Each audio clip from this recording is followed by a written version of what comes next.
a lot of things is going on in the world, conflicts, Ukraine, Russia, stuff like that, but I guess you guys are here for some Jeep stuff to look at. So focus on the Jeep stuff and the projects that I'm working with. This is a summary of what's been going on during February this year, 2022. What's been going on, what's been done so far, and what's the plan for the coming weeks or the coming month. The TJ is behind me.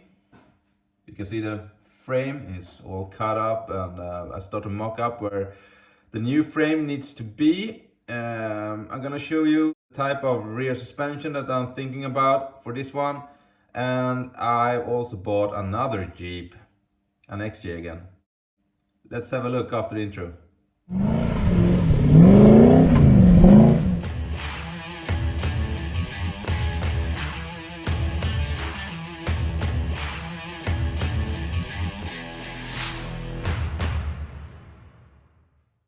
So as you can see behind me here, it's the TJ Gladiator project and the frame that I've been working on. It's gonna be quite a lot extension to the frame since I'm gonna have a bed on the TJ, and it's gonna be still a four-seater, so the cab, or yeah, the body will be quite intact in length. Let's begin with the portal axles. So the front axle is here. The portals has been disc brake converted and 6-lug converted. So they are all finished, painted, assembled. The wheel bearings has been torqued and so on. So what I'm waiting for right now is some custom length drive shafts and the CV boots. So when I receive those, I can put on the outers to the axle, the third member, and prepare the axle for brackets and paint. But this is somewhere around where the front axle will be positioned, so it's quite a lot stretched. I think at least 10 inches compared to the stock position. This is not ride height. The front axle will be about 2 inches further down, but this is just to see how much I need to notch the frame, because this is the vacuum part that adjusts or connects the differential locking mechanism. So I might need to notch the frame to clear that one, so I have at least 6 inches of up travel from ride height. So that's the front axle. Links, engine, the links will be machined and custom length, but these are, I think I've showed them before, these are the Rancho Arms. They are adjustable in length with a good size of thread and the big bushings. So these are quite nice. The bushings are, you can see there's a snap ring there, so you can remove them if they get worn out. So these are nice. I will use these, cut them off and sleeve them, extend them to my the length I need them to be. The engine the inline 6 4.0, basic Jeep stuff, you know that one. So let's continue with the frame here. So this is my jig. It's not what I'm gonna use when I fixed it all, but it's just to get a proportion where the new frame rails needs to be. So let's go.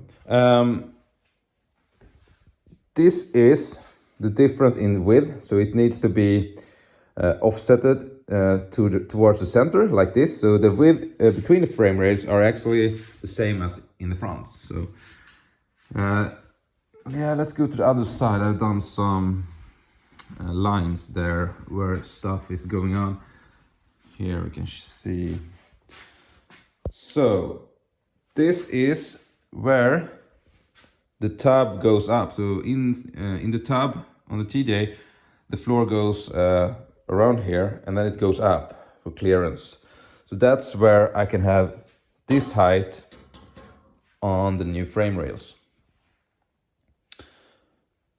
So yeah, to explain further on here, you need to see the suspension I'm thinking about for the rear of this vehicle. In the front, I will have the standard, 3 links with a panhard rod. So that's not no biggie, no special there. Shocks will be fitted to the axle tube, and yeah, nothing special. In the rear, I could do the typical single 4-link setup, but I've done that before on a YJ, so I would like to try something new for me. It's not new for, it's nothing new, but it's for me at least. So it's something like this. So this is from the side and this is from above. So if we start to just look at the side paint here, this is like a trailing arm setup. But instead of having the shock on the trailing arm, on the lower trailing arm, it will be on the upper one. So it will be like an inverted 4-link single triangulated system. So instead of having the links on the center of the axle going to the sides like this, I will have it from the ends going to the side there. And then the upper trailing arms will be parallel. So these are the uppers, as you can see there. Why am I, okay, so why am I doing this? Well, it's not needed. I could do the normal stuff with putting the shocks on the axle tube, you know, and the normal 4-link, but like I said, this is something new. I would like to try it out, and I think it looks kind of cool with the shock on the trailing arm. And normally when you have a trailing arm, you lose a lot of ground clearance, since the trailing arms, the pivot center needs to be underneath the center line of the total arm. So I would like to try this one. There is other companies doing like this. I've seen it on, yeah, of course, Instagram and stuff like that. So I would like to try it out and see how it looks like and how it works. It's a bit of a struggle. I need to have, yeah, since the shocks will sit around here, so when it flexes or during articulation, it's a big chance that the big coilover will hit the frame rail. So we will see if I need to have a notch in the frame rail or not, but I will start with something like this. I have put the measurements for this setup in the 4-link calculator, and it's actually looking quite nice. I get a good amount of anti-squat and roll center and everything like that, so it looks promising. So the length of the upper arm will be approx 40 inches, or between 40 and 50 inches long. So going from the center of the axle to around here. So that's the line. So around here, the upper trailing arm needs to be positioned. So what I'm going to do is I might just extend the frame around here, and then it will need to go up in an angle.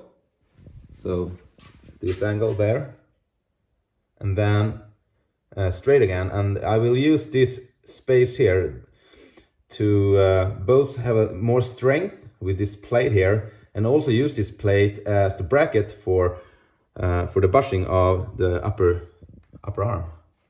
So that one will be positioned like somewhere around here, going up like that. So that's what I'm thinking about right now, how I should start and do the bend up and also the bend inwards. So it's a 3D 3D bend, or what to say. So that's what I'm thinking about right now. I'm doing some drawings in the computer to see how it looks like. Yeah, I think that's gonna be quite cool. We'll see. Let me know what you think. Have you seen this before? Have you tried this one before, and so on? So yeah, comment below what you think about the link setup for the rear. It's 100% overkill for this rig, but like I said, it's a challenge for me. I would like to try it out. So yeah. Oh yeah, the most important thing. The new Jeep that I just bought. It's an old XJ from 1998. Let's have a look. It's outside, it's really dark, but you might be able to see hopefully something.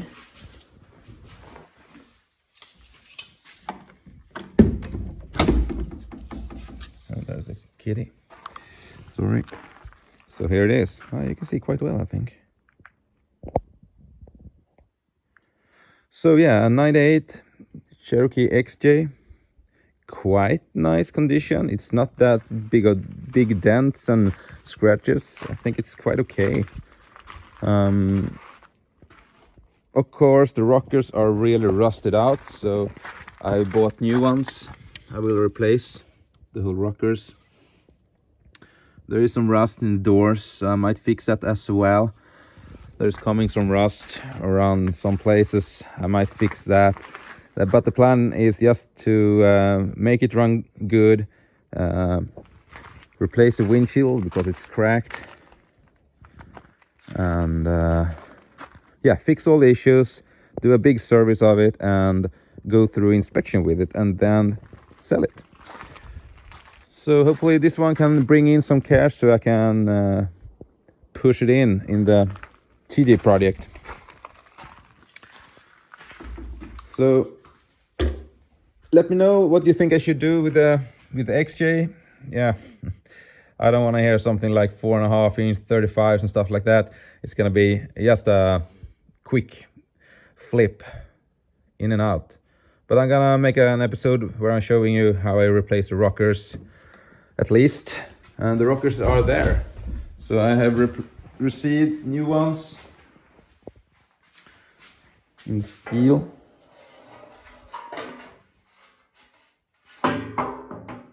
So these are the ones that's gonna replace the totally rusted out rockers on the XJ.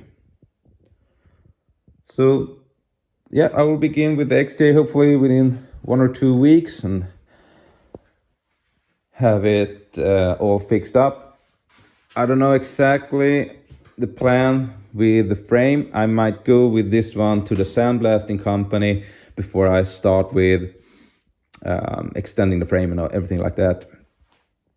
So yeah, I think next thing is to assemble the front axle and to receive the water jet cut bracket that I've designed for the link suspension in the rear. That suspension.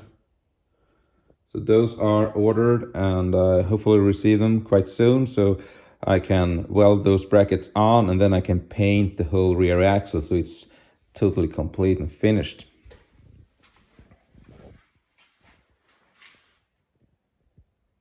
It's gonna be quite long. So yeah, this is like the wheelbase. I think it's approx 130 inches because the front axle is stretched 10 inches towards the front and the rear about 40 inches to the rear. So it's quite a lot more wheelbase compared to the stock TJ. But I think it's gonna be nice. That's the progress on the TJ and the new XJ project that's been going on so far. I hope you enjoyed the episode, and like I said, please feel free to comment whatever you think. Improvement from my side, noise, lights, or whatever, especially about the project. Yeah, give me ideas or comment what you think I should change and so on. So don't forget to subscribe and hit that like button, and see you next time. Take care everyone, and bye.